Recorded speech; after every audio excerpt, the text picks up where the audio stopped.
Greetings and welcome back to another episode of the Vodkast does Dungeons and Dragons.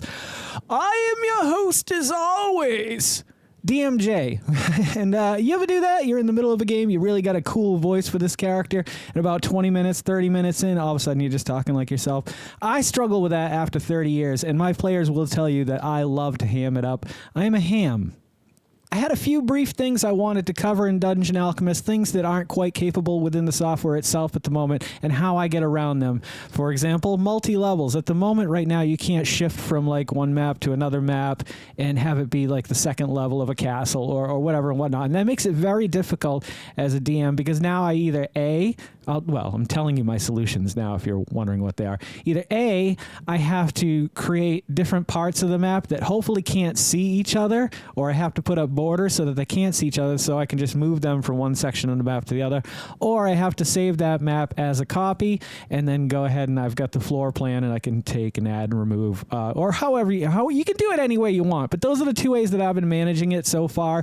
I wish that Dungeon Alchemist would do two things, and I know that round curved walls are on their slate as well as 45-degree angle walls, which is amazing, and I can't wait for that to happen. At the moment, there are things you can do. You can place walls on any angle you want if you're placing them as an object rather than a wall. However, it's not considered a room in your map, so it's not really super practical at the moment. And I thought we'd deal with the multi-level thing by doing this a little Bob Ross style. I'm going to create a tavern in this little snowy environment that I've created for you guys here. And if you haven't had a chance to check out the other Dungeon Alchemist videos, check them out here.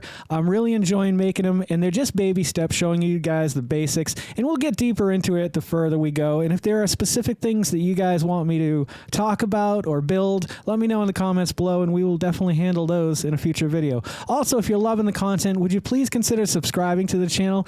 I've gotten so many new views and I appreciate every single one of them, and I love you guys to death, but I could really use the help of subscribers. I'm trying to get to 1,000, so any help would be super awesome. Anywho, let's get back to our map here. What I've done is I've broken my cardinal rule and I made a giant map that is 60 by 40. I just like doing them a little bit oblong. I don't like doing them square for some reason, unless it's just a very specific encounter where they're going to be fighting creatures or finding something. That's okay then. But otherwise, I don't know if I'm going to build off of it. And that's another little tip I want to show you right here real quick before we go any further. So this is a 60 by 40 map. That's a lot of room, but God forbid you needed a little more room. Well, you can't go down to your terrain tool. You can change a lot of things. You don't want snow, you don't want hills, so on and so forth. You can change here. However, you cannot change the dimensions. Or can you? So if you go up your room tool, and just for the hell of it, you can just grab a hallway. And let's say we want to make this a little bit longer. We want to make it another 10 long. We just go ahead and we drag that out. It doesn't matter how wide or how tall it is. Let it go, hit the X, and what that's going to do is add all that map area into play. And then if you don't want that hallway, which of course I don't, you can just go in and delete the hallway. It does leave a little bit of a hallway in its trace, like the snow in this case. It shows that there was definitely a building there, but your players are never going to notice that. And if you're really bummed out by it, then you can go to smooth terrain, and within a few moments, it was like it was never there. It was there, and then it was never there. Okay, so let's start with the basics of a tavern. Now, I have a tavern in my world, a very special place. It's called the Inn of the Fallen Prophet. I will tell you the story of the inn one day, but right now I just want to get into it. And so I'm going to keep that tavern in mind. It was basically a tavern that I wanted the players to have a place they could always come back to, and especially in the snow. They're out and they're adventuring. It's cold out there. You don't think about it when you're in game sometimes, but they are under elements that we would never be under, fighting creatures we will never fight. It's nice to have a place to come back to and warm your feet, maybe get a nice warm room and a good meal. So let's start with the Great Hall. I'm going to make this relatively large, 12 by 8. I know I've mentioned this before, and I know this isn't Dungeon Alchemist's fault. I love the fact that I can view this from a 3/4 perspective, and I can zoom in, and I can make all my changes, and it's beautiful like this. But right now, roll 20, and I don't know if Foundry does or not. I don't use Foundry, but they don't support allowing you to see it like this. And it's very unfortunate because when you go back to that overhead view, sure, you can zoom in and see all of it, but it just doesn't have quite that feel to it. When I think about the Inn of the Fallen Prophet, I feel like there are a big double set of doors right when you first get up to the entryway here. Actually, as a matter of fact, I want to put a little bit of porch on the front. This is a fun thing you can do if you want to make a deck or a porch and also make it a room at the same time. You can use platforms and just place fences, but if you create like a hallway, let's put our doors in just to make it a little bit easier on ourselves, because I don't know where the doors are going to be. I think they're going to be right there, and I really like that door, to be completely honest. If you want to flip it too, you can select it after you've done that. You can also open the doorway if it's a nice spring day and you want to let some of the air into your tavern. You're welcome to do that. Maybe they open out. There you go. You just flip that around and you're good to go. We'll close it for now, though, because clearly there's snow on the ground. So no fool is going to leave the door open to their tavern on this cold night. All right, so let's get some stuff out of the way first. I do want a nice big fireplace. Can we make that bigger? No. There are some things, like I said, in the game that are not capable of resizing. Most things are. So you want a giant table? Maybe giants come in here. Maybe it's just Kender or Halfling or Hobbits or whatever you're playing in your game. Maybe that's what, just get rid of this table. So it's late in the day. They're done adventuring. They've killed 32 goblins, 2 trolls, and 4 giants, and now they're ready for a meal. So they come up and they want to, let's throw this porch in like I was talking about before I get too far ahead of myself. And this isn't perfect by any stretch of the imagination. This isn't going to solve the porch problem, if you know what I mean.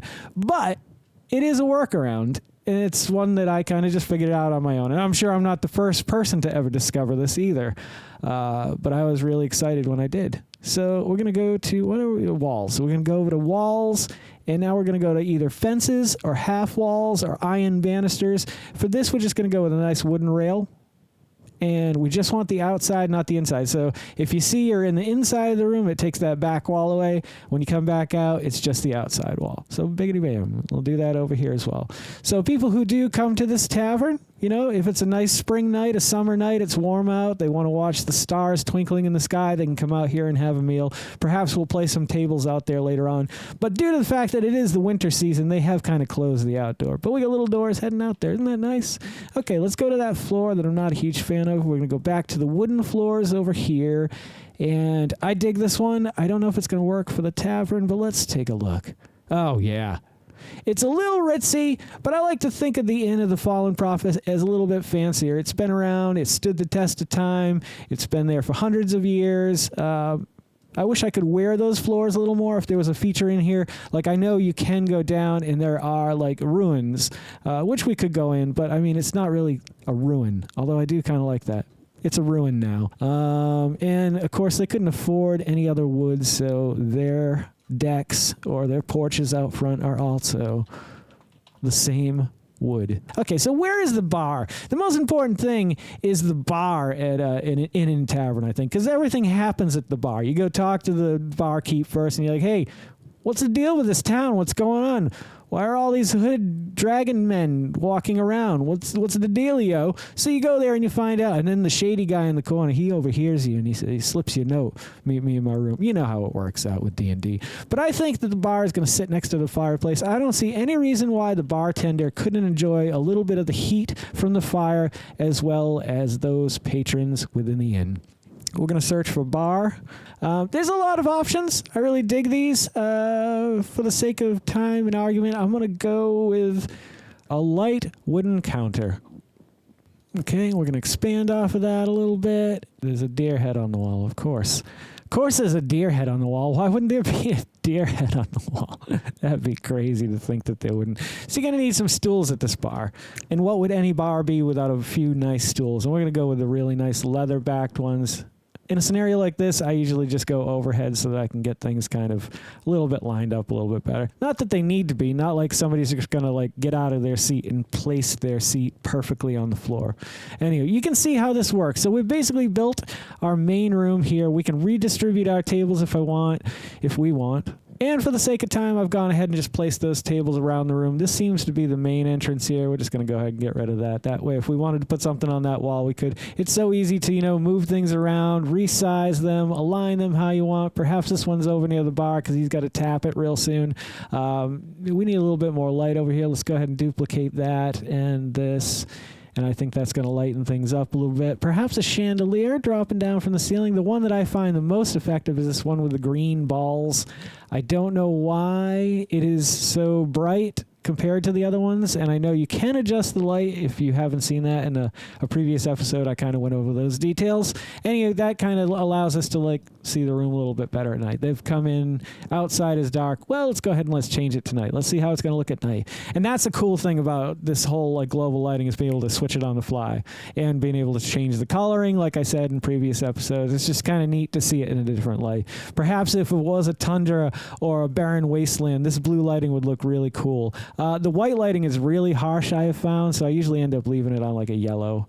And we're going to leave it at night like that. Actually, I want it a little bit darker. Oh, yeah. I love to see the lights affect on the map. So when your players are coming in, there are shadowy alcoves in this room. You aren't able to quite see into some of these dark, shadowy areas, and who knows what's going on in those areas. We're going to say that the rooms are upstairs, and so that means we are going to have to place stairs real quickly here. We're going to go down to structural, stairs up, and we just need a simple wooden set of stairs heading on up. I really like the twisty ones. Yeah, the twisty ones are nice. So I had to rearrange a few things to get this to fit in here. I just moved the table, so we're going to set that there. And maybe we need another one of these lights to light this room over here. There you go. Now, doesn't that look great? And then when your players are playing, they're like, thanks for all the detail, DMJ. Okay, so I was gonna tell you guys how I handle second floors. And in a case like this where the map is so large, what I like to do is just go ahead and just go to a corner of the map that isn't quite as visible from here. Now, any window from this building over here is going to look out, and anyone who's got 60, 120, 150 feet of dark vision is going to be able to see the other building, and if there are windows, they're going to be able to see in the windows. So usually I will try to cover this area with trees. We know the basic square footage of the inn itself. So upstairs, we know that we have that room to play with. We could make it bigger and just say, hey, what the hell? We can do whatever we want. This is our world. Or we can deal with reality and just kind of place bedrooms. So we're going to do some simpler rooms, some 5x5 rooms. And I'm just going to bang these out real quick, and I'll be right back with you. And we're back, and here we have 1, 2, 3 5x5 rooms. Over here we have a 7x5 room, an 8x5 room, and 2 unknown. I believe they're 6x5 rooms. So maybe you've got a larger party, they can stay in these rooms, so on and so forth. I wanted to wait before I added this. This is going to be the latrine, which is going to overlap this hallway a little bit. That way I can put a single door here and a single door here, and I'll let you know why in just a moment. So now, if your characters need to use the bathroom, which is something we really don't handle in any of our games, you can. And like I said in a previous video, you can mix and match. So what we want to do is go ahead and add a bathroom over here. So there's not just a latrine, but there's also a bathing area if your party's really dirty and needs to get clean on the fly. After that, you basically just have to add some stairs that are coming up from down below. We're going with the downstairs this time. Doesn't really matter. Stick them in the hallway. Let's zoom in so we can get a better look at those. Okay, and after throwing a light on the wall so that people don't fall down the stairs, you have your stairways heading down. So now you've got your upper level, your lower level. Of course, you could go on to add more and more. Now, like I said, anybody outside is going to see this, or anybody from within this tavern is going to be able to see this. So for the time being, my only workaround is basically choosing the brush tool, and I'll just kind of come in here and throw a bunch of trees. And that way, anybody looking from this way to that way or that way to this way, it's not a perfect fix. And of course, yes, there is another way you could do it. You could go ahead and raise the train, and I'm sure that would help you in a lot of cases. It actually helped me recently in the multiversal bazaar that is going to be featured in one of my upcoming games. I believe I showed you a map in this video. I can't remember. Anywho, but like I said, using the train tool, you could go ahead and probably come in and raise this up to the point where you wouldn't be able to see. It's a bummer because I know that like you also want to be able to allow your players to come out of a building, and perhaps it's not just a tavern here in this wintry clearing, but there's also a butcher shop. Perhaps there's an artist shop. Maybe there's a place where you can go get tattoos. There might be a garden. There might be a town square.